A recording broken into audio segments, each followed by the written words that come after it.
Hi friends, welcome to my channel. ఇప్పుడు నేను చదివి వినిపించబే చందమామ కథ పేరు మూడు వరాలు.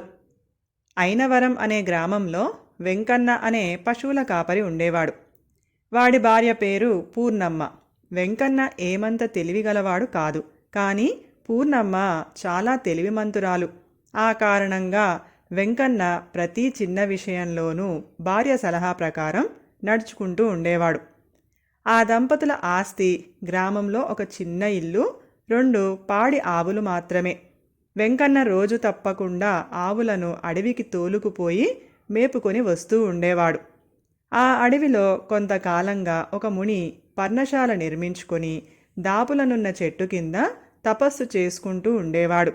ఆయనను వెంకన్న చాలాసార్లు చూశాడు, కానీ ఏనాడు పలకరించేందుకు ప్రయత్నించలేదు. ముని ఎప్పుడూ పద్మాసనం వేసుకొని కళ్ళు మూసుకొని ధ్యానంలో ఉండేవాడు.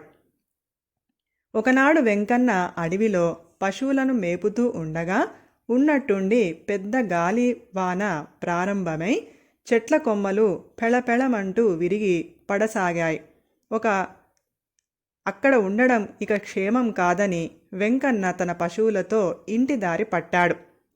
వాడు ముని ఉండే పర్ణశాల ప్రాంతానికి రాగానే చెట్టు కింద ముని కనిపించలేదు.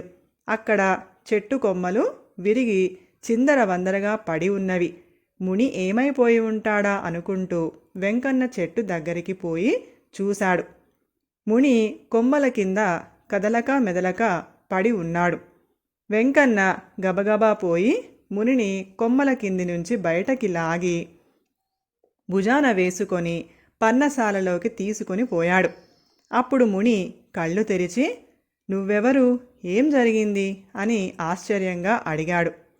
గాలివాన తాకిడికి చెట్టు కొమ్మలు విరిగిపడటం గురించి వెంకన్న మునికి వివరంగా చెప్పి, తమరు గొప్ప తపశ్శక్తి కలవారు, అందుకే అంతంతలావు కొమ్మలు విరిగి మీద పడిన శరీరానికి ఎటువంటి చిన్నగాయం కూడా కాలేదు. ఇక నాకు సెలవు ఇప్పించండి, వెళ్తాను అని అక్కడి నుంచి బయలుదేరబోయాడు. మునివాణ్ణి ఆగమని, "నువ్వు భూతదయ జాలిగుణం కలవాడిలాగా ఉన్నావు. నీకు తోచిన 3 వరాలు కోరుకో, ఇస్తాను" అన్నాడు. వెంకన్న కొంచెంసేపు ఆలోచించి, "ఏం కోరుకోవాలో నాకు తెలియడం లేదు. ఇంటికి పోయి నా భార్యను అడిగి వస్తాను" అన్నాడు. "అలాగే చెయ్యి. అయినా మళ్ళీ ఇంత దూరం తిరిగి రానవసరం లేదు. మీ భార్యాభర్తలు సంప్రదించుకున్నాక నువ్వు ఏవి కోరుకుంటే అవి తక్షణమే లభ్యమవుతాయి" అని చెప్పాడు ముని. వెంకన్న సంతోషంగా ఇంటికి తిరిగి వచ్చి భార్య పూర్ణమ్మకు జరిగిందంతా చెప్పాడు. పూర్ణమ్మ చాలాసేపు ఆలోచించి, "ఉన్నంతలో మనం సుఖంగా బ్రతుకుతున్నాం. అయినా అంత గొప్ప మునీశ్వరుడు ఇచ్చిన వరాలను మనం ఉపయోగించుకోకపోవటం మంచిది కాదు. నేను చెప్పినట్టు కోరుకో. ఒక చీపురు, ఒక కర్ర, పశువులను కట్టివేసే ఒక పలుపు తాడు, ఇవి చాలు మనకు" అన్నది. వెంకన్నకు విలువలేని ఇంత చిన్న వస్తువులు కోరుకోవడం ఏమాత్రం ఇష్టం లేదు. అయినా అతడికి భార్య తెలివితేటల్లో చాలా నమ్మకం ఉంది. అందువల్ల వెంకన్న ఆమెకు అడ్డు చెప్పకుండా భార్య కోరుకోమన్న విధంగానే కోరుకున్నాడు. వెంటనే ఆ 3 వస్తువులు అక్కడ ప్రత్యక్షం అయినాయి. పూర్ణమ్మ కర్రను భర్తకి ఇచ్చి, పలుపుతో ఆవులను కట్టివేసి, చీపురుతో సంతోషంగా ఒకసారి ఇల్లంతా ఊడ్చింది. మర్నాడు వాడు ఆవులను తోలుకొని అడవికి వెళ్ళేసరికి ముని తాను కూర్చునే చోట విరిగిపడిన చెట్టు కొమ్మలను దూరంగా లాగి ఆ ప్రదేశాన్ని శుభ్రపరుస్తూ కనిపించాడు. ఆయన వెంకన్నను చూస్తూనే చిరునవ్వుతో, "ఏం వరాలు కోరుకున్నావు?" అని అడిగాడు. వెంకన్న మునికి నమస్కరించి, "కోరుకున్నాను స్వామి, ఒక చీపురు, ఒక కర్ర, పశువులను కట్టివేసే ఒక పలుపు తాడు" అన్నాడు. ఆ జవాబు వింటూనే ముని ఆశ్చర్యపోయి, "నా తపశ్శక్తినెంతో దారపోసి ఇచ్చిన వరాలను ఇంత అల్ప వస్తువుల కోసం వినియోగించారేమిటి?" అన్నాడు. "నేను అన్ని పనులు నా భార్య సలహా ప్రకారం చేస్తూ ఉంటాను. ఆమె ఇలా కోరుకోమంది అన్నాడు వెంకన్న. ఈ జవాబు విన్న మునికి వెంకన్న భార్య అలా ఎందుకు కోరుకోమన్నదో తెలుసుకోవాలన్న కుతూహలం కలిగింది.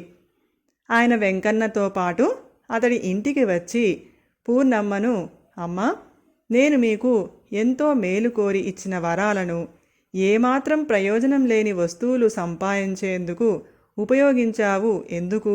నీ సిరి సంపదల్లో ఏ సిరి సంపదలో కోరుకుంటే బాగుండేది కదా అని అడిగాడు. పూర్ణమ్మ మునికి తలవంచి నమస్కరించి, స్వామి, మీ వరాల ప్రభావంతో మాకు సిరి సంపదలు కలిగేలా చేసుకోవచ్చు. కానీ నడమంత్రపు సిరి నరాల మీద పుండులాంటిదని మీకు తెలియంది కాదు. కష్టపడకుండా లభించిన ధనం మనుషులకు మేలు కన్నా కీడే ఎక్కువ చేస్తుంది అన్నది. ఆ మాట నిజమే. అయినా కుతూహలం కొద్దీ అడుగుతున్నాను. నా 3 వరాలను మరీ ఇంత అల్ప వస్తువుల కోసం ఎందుకు ఉపయోగించావు అన్నాడు ముని. స్వామి, అవేమీ అల్ప వస్తువులు కావు. మీ వరప్రభావం వల్ల వచ్చిన చీపురుతో ఇల్లు ఊడిస్తే ఇల్లు కలకలలాడి లక్ష్మీదేవి తాండవిస్తుంది. మీ దయ వల్ల మాకు లభించిన కర్ర ఆపద సమయాల్లో రక్షగా నిలుస్తుంది. వరప్రసాదమైన పలుపు తాడుతో మా ఆవులను కట్టివేయడం అంటే పాడిని అన్ని వేళలా ఇంట్లో కట్టివేసినట్టే కదా. ఈ విధంగా మీ వరాల వల్ల మాకు బతికి ఉన్నన్నాళ్ళు ఎందులోనూ లోటు ఉండదు అన్నది పూర్ణమ్మ. పూర్ణమ్మ తెలివితేటలకు ముని ఆశ్చర్యపడ్డాడు. తన వరాలు ఎంత వింతగా ఆ గృహాన్ని కాపాడుతాయో గ్రహించటంతో ఆయనకు చాలా ఆనందం కలిగింది. తరువాత ఆయన ఆ దంపతులను ఆశీర్వదించి అడవిలోని తన పర్ణశాలకు వెళ్ళిపోయాడు. కథ సమాప్తం. ఈ కథ కనుక మీకు నచ్చినట్లయితే ప్లీజ్ లైక్ చేయండి, షేర్ చేయండి. మరిన్ని మంచి మంచి కథల కోసం మా ఛానల్ని సబ్స్క్రైబ్ చేసుకోండి. Thank you.